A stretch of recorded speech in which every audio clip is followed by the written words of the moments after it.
Okay, Bushmaster ACR today.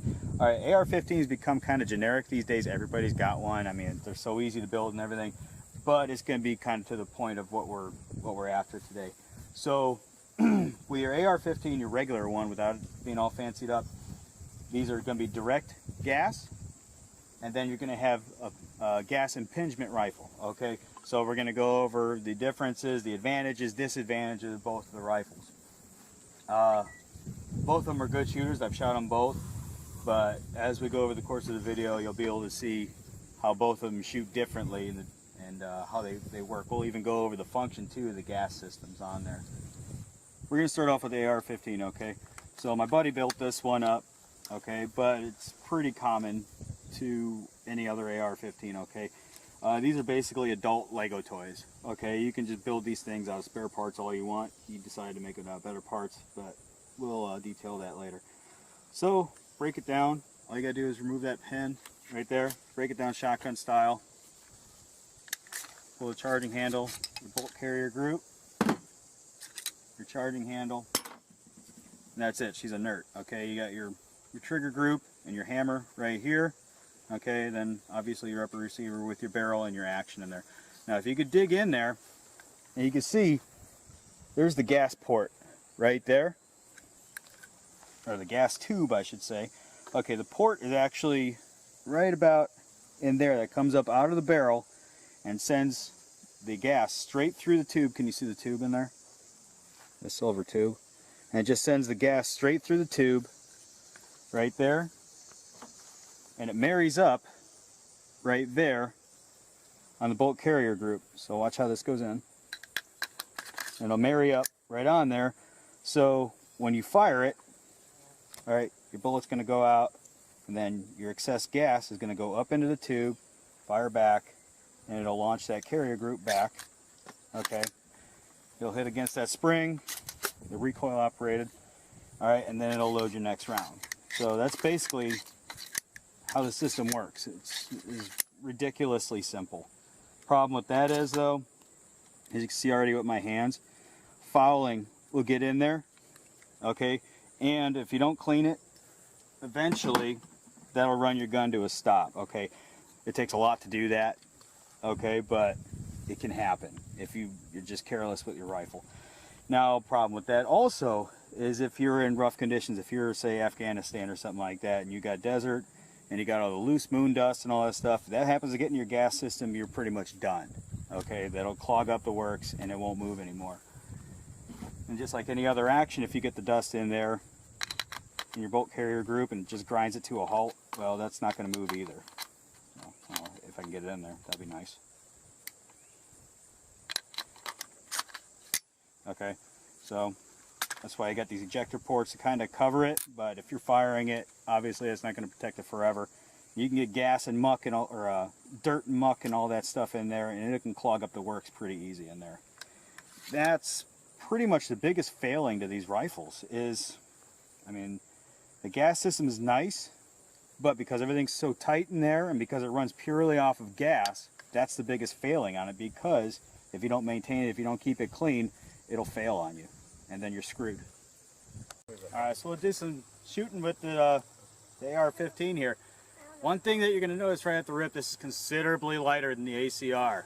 Way lighter. This thing weighs almost nothing. It's probably, what, 6 pounds? Yeah, something like that. It weighs nothing. Alright. Alright, come on over here. So, magazine's inserted, it's a straight feed. Straight in there. Charging handle. Straight back. It's not going to move from there. Okay. Because that was my first one that charged. Okay. If I were to run empty, okay, you'd have the lock back. All you got to do is hit that paddle right there. And you already got one back in battery. Alright. It's about as easy as it gets on these things. Alright, let's shoot some rounds off.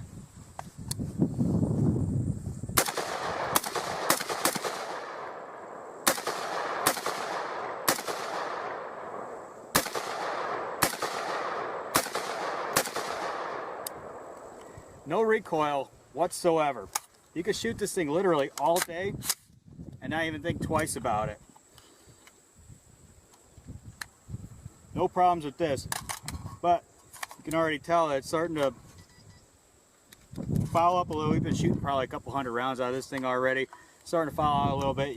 I can feel the action slowing down a little bit. So I'll just run a brush over it and it should be okay. Okay, so and this is the ACR. Now, believe it or not, this thing is a completely different mutant than the AR-15, okay? Nice thing about this is it breaks down into 3 main groups, okay? You can take this end off right here, so you can tinker with your gas system, which is up there.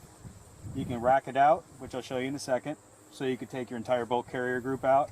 And you can also take this pin out right there and you can change your entire stock. So it's got 3 main groups on there. It's basically made for field stripping rather than detail stripping, but I'm sure you could do that. The problem is you need extra tools. Now what makes this thing pretty cool is it's actually side charged on your weak side, if you're a lefty anyway, or if you're a righty I should say. It is ambidextrous, you can change it. Oh, okay, so yeah, it is ambidextrous, so you can change it out. See that track on both sides. But me personally, I'm a right-hander, so this would be good on my weak side, so I don't have to take my hand off it. So anyway, let's break it down a little bit, just kind of look at the guts. So drop that pin right there. I have nails.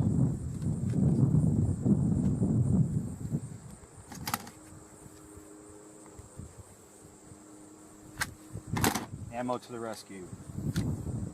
There we go. Take that sucker off of there, and it'll just come right up off. Okay, and you can see right in there, this is pretty cool because you can just pull this latch down and then you can change out your barrel. So you can actually change calibers on this thing if you want. If you want to switch it up to a different round, like a 300 blackout, you can. Okay, just pull the barrel out. Boom, done. Switch out the barrel. So all you do is whip that sucker down, done deal.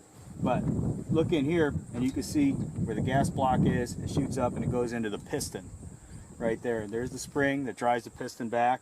Okay, so your gas will go in, drive the piston back, and reciprocates on the spring, which will drive the bulk carrier group back, just like an AK. So that's what makes this an infinitely stronger action on this rifle. Okay, it's not going to follow up the same way as an AR-15, as a regular gas gun. Okay, problem is though, you're going to lose accuracy because it's going to be messing with barrel harmonics. All right, because you do have more moving parts. All right, that is going to affect your accuracy, but not terribly much. I don't expect you're going to be doing 1,000 yards with this thing, but that's something to keep in mind, okay? But because even though you do lose a little bit of accuracy, you don't got to worry about your dirt and grime as much, okay? Because that piston will just grind it straight out and it'll keep going, just like the AK's famous for. So we'll go ahead and check out the rest of the guts.